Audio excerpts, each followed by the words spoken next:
Thanks for tuning in to watch The Ordinary Filmmaker. Today's video is all about the Mavic Pro 3. Well, at least the three different versions of the Mavic Pro 3. There's three different SKUs this time. Now we have to go back to 2018, to the summer, when we last had an update in this line. And back then, we got the DJI Mavic 2 Pro and the DJI Mavic 2 Zoom, both of them with Hasselblad cameras, giving them much needed improvements. So here we are in the fall of 2021, and we've got some really exciting specifications to cover. We've got leaks from the user manual, we've got leaked photos from multiple sources, and I believe an announcement is pretty imminent. I would say at least before December, and the reason why is we're getting so many leaks from so many sources. These look like credible photos, and we're getting, like I said, leaked specs from a manual, but just one word of caution. These are rumors. I got spanked back on September the 6th when I put out a video stating that in the following week, according to rumors, we were supposed to be getting an announcement from DJI of the Mavic Pro 3, and instead we got the Osmo Mobile 5. So rumors aren't always correct, but as I said then, if it wasn't coming in the following week, it's coming soon. And well, let's get into it. I've got lots of great details. One of the things I want to talk to you about is the three different SKUs that are supposed to be coming this time around. So we are going to get the Mavic Pro 3, as you can see here from this image here. And then we're going to get a Mavic Pro 3 Fly More bundle. And if you've never owned a Mavic Pro before, this should be your starting point. Always go with a Fly More bundle because it's going to give you those extra batteries, extra cables, extra propeller props. And if you don't think you're going to need it, well, you're going to need it, because trust me on this, even with the increased battery life in the Mavic Pro 3, you're going to run into points where, you know, that one battery isn't going to be enough. So having the extra second or third battery makes a difference. You're going to damage props. And I'm going to get into some other accessories that I think are an absolute must. And of course, the big and the most anticipated SKU here is the DJI Mavic Pro 3. You ready for this? Cine Premium combo. And I'm going to cover that up. So this video is going to be structured in two ways. First off, I'm going to cover the specs that cover pretty well all of the SKUs or aren't tied to any one particular SKU. And then I'm going to cover the Cine Premium combo and give you pricing and availability. You ready? All right, let me advance ahead here. Like I said, I bought this when it first came out. September, I don't know what year now. And I want to tell you a brief story before I get into the specs of the new ones, because this is going to save you a lot of money. You'll notice that mine looks a little different here. I've got these cages around it. Well, that's what I'm going to call it. I can't remember what DJI calls it. I bought these for around $11 each, $11 for this side, or I think, no, they come in a pack. And it was $11, and I think now they're $19 or $22. And what they do is they just snap onto the edges here. So if I take this off, you'll see it looks like a regular, or it falls off, looks like a regular DJI Mavic Pro. And what this does is it helps protect when you're flying. So if you're just, even if you're not racing around, like you're just doing a shoot, and what I find the biggest problem is not when the drone is facing out this way. So I'm looking this way and it's looking in the same direction. So if I move it right, it moves right, move it left, same thing, move it forward, it goes forward. But when we're at opposites, our field of view or our perspective is 180 degrees. If I move it to the right, it's going to go to the left. If I move it backwards, it's going to come forwards. And you'd be surprised at how many times you're just focused on the subject and you go to move it left or right, and before you know it, it's bumped into a tree, the side of the house. And these things here, if it bumps into the side of the house or anything else, it'll be fine, even a tuft of grass. Because if you get this thing and it just goes up to a tree, it hits a couple of leaves or some grass, very quickly the props will pull it in, pull the Mavic, it'll stop the prop, all the props will stop and it'll come crashing down. And I've had that happen. But with this on, it saves it. And I was actually, my first time flying, I took it out to an empty field and I practiced for about 30 minutes. And then right at the end, I was doing about 20 kilometers, 30 kilometers an hour. And I decided to slow it down because, okay, I'm going a bit too fast, let's slow it down. And the perspective was reversed and I ended up slamming it into a tree and I heard a pop. And you know what? I rushed. I thought, damn, I've destroyed it. But it was still there, hovering. I got closer. I'm going like, oh my God, it's still flying. I couldn't believe it. But as I got closer, what I noticed is right around here, it was fractured really, really bad. At one point, it was completely broken. But the arms were fine. Everything was fine. Not only does this protect against it crashing, but it offers an awful lot of protection against collision. It absorbs all that energy. So for like $10, $20, whatever the price is, go ahead and get that. All right, now let's talk about the specifications for the DJI Mavic Pro 3. It's going to have a 20 megapixel sensor, but the big news is it's going to have a micro four thirds sensor like the one found in the Aspire. And the Aspire is a much more expensive drone, costing somewhere around $5,000 to $6,000. So that allows more light, better low light performance, so that's good news. Although most of the times I'm flying when it's pretty bright outside, so usually not an issue. That's where ND filters come in a bit more. What else does the drone have? Well, this drone is capable, not mine, the new one, of 5.7K video. Now, some rumors say it's 5.2K, so it's at least 5.2K according to the rumors, up to 5.7. It doesn't get into a lot of details. It doesn't talk about the frame rates. I would assume that this one's going to do 4K 60, but the one thing I'd really like to know is there an option to shoot 5.7K oversampled 4K? I love having that oversampling done in the camera, or in this case, the aerial drone, because that saves me an awful lot of time in post. Also, this drone has two cameras or two lenses. I can't tell from the photos which it is. You can see with the iPhone 12 or 13, for example, it's got 3 separate lenses on it. And here's the specifications for those. Now, one is a telephoto and one is a wide angle. Now, the telephoto is 15 degrees. It offers a 15-degree field of view with an f/4.4 and a 3-meter focusing distance, which is about 10 feet. Now, the wide area one, it's got an aperture of f/2.8 to f/11 and a staggering 1 meter minimum focus distance. And you might be thinking, well, why on earth would you need 1 meter? I will use this when I'm shooting family stuff, and this thing isn't going to be 300 feet up in the air. It might only be 20, 30 feet in the air.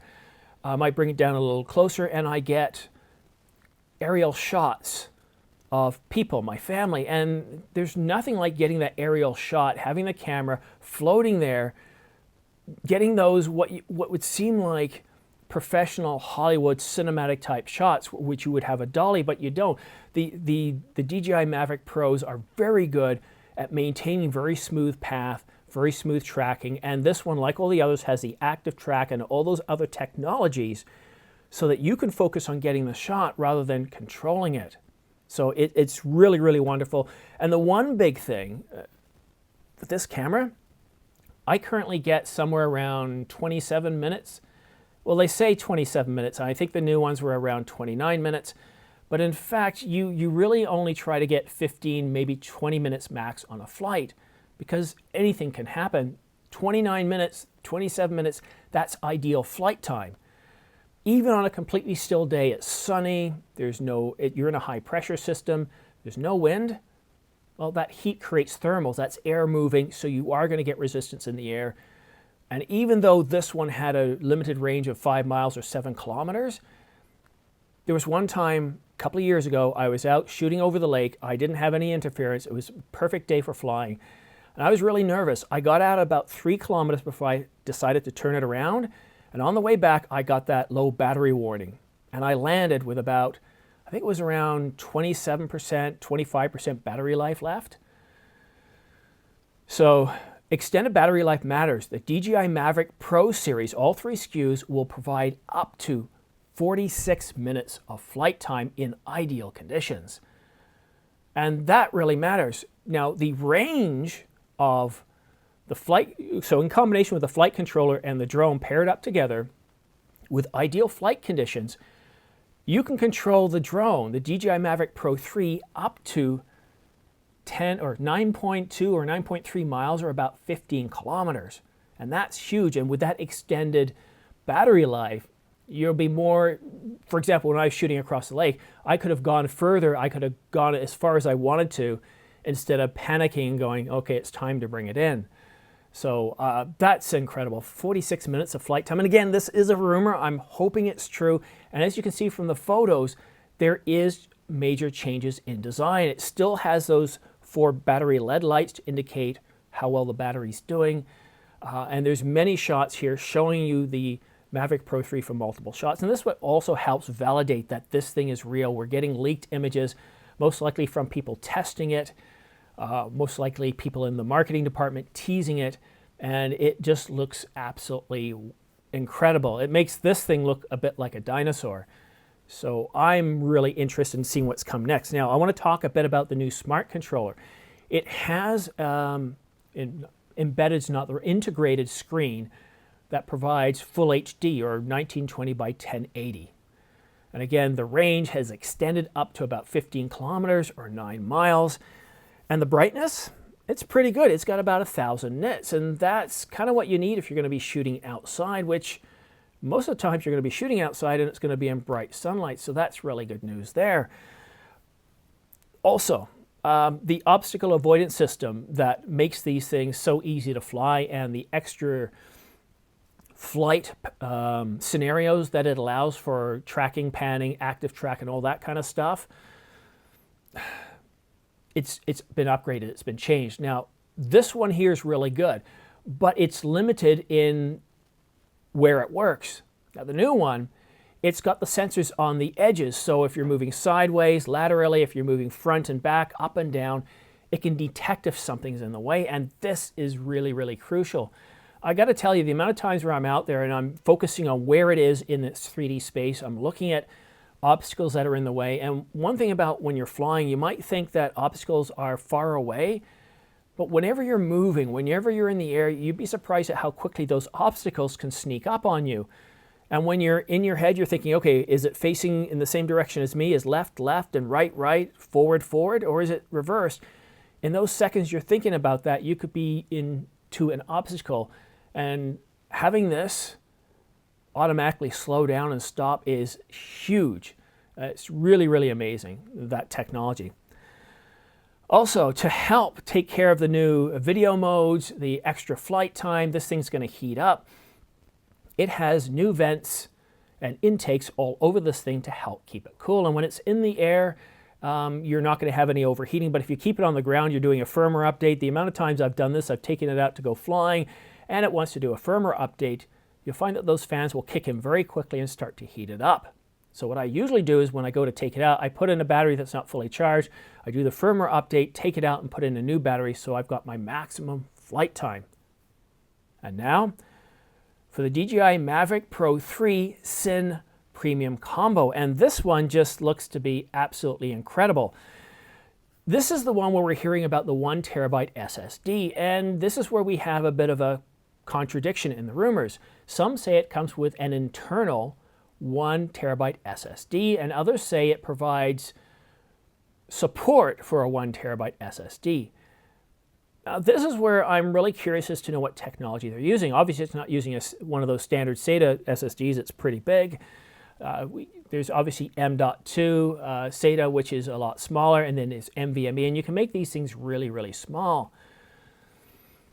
Unless they're making this weather sealed, which they're not, I would just rather they would use a CF Express card, because then you solve a lot of issues. First of all, everybody, well, I wouldn't say everybody, but a lot of people are going to have, that are concerned about speed, they're going to have cameras with CF Express Type B. And the capacity for these cards currently is 2 terabytes.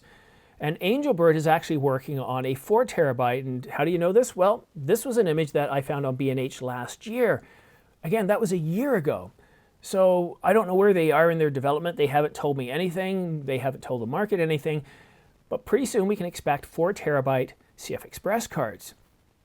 And to be able to put those in there, and yes, maybe they weigh a little bit more than what DJI is doing, but I'm sure they could work out a deal with Angelbird where they could come out with a custom profile to reduce weight, like they did with Atomos Ninja to create a custom profile for the NVMe storage for the Ninja 5.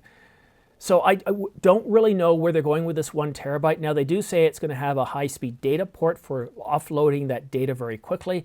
But again, if you had a CF Express Type B, 2 terabyte, or eventually 4 terabyte. You can shoot for a long time. My Canon R5 doing 8K RAW, 2 terabytes, there's no way, even with the 46-minute flight time, you're going to fill up 2 terabytes. So I would have thought that would be the way to go, but I have a feeling they're doing something else. It sounds like it's going to be embedded, and who knows, maybe it might be an option. We'll just have to wait and see. Also, this SSD is supposed to be capable of 4.2 gigabits per second, which, like I said, is more than capable of handling 8K RAW, and the Canon R5 does 8K RAW at about, I think, 2.3 gigabits per second. Now, as far as if you're going to put all that capacity in for speed, well, what quality, what codecs? And there's a rumor that we're going to get one of 2 or maybe 2 codecs with the Cine Premium bundle, and that's going to be Apple ProRes and Cinema DNG. Although extra cost for this, it's really hard to say whether, because we can have a SKU for this, but who knows if there's different options. Like the 1 terabyte, maybe it's up to 1 terabyte. It might be a 256, 512, 1 terabyte, and maybe they'll have different options with codecs that could be provided in a firmware update. And what else? Well, the Cine 3 is also going to have ND filters that are in addition to what's in the other Fly More bundles. But you might be asking, well, Simon, how much is this all going to cost and when are they going to be available? Well, there's multiple prices. So the very cheapest version, the entry SKU, the Mavic Pro 3, so the basic package where you get 1 battery, is supposed to be $1,500 US, or is it $1,599? So $1,600 US. Now the next price I have is $2,700, and I'm not sure if this price is for the Mavic Pro 3 Fly More bundle or if it's the Cine version, the Mavic Pro Cine 3, because I have another price for the Mavic Pro Cine 3 Premium combo.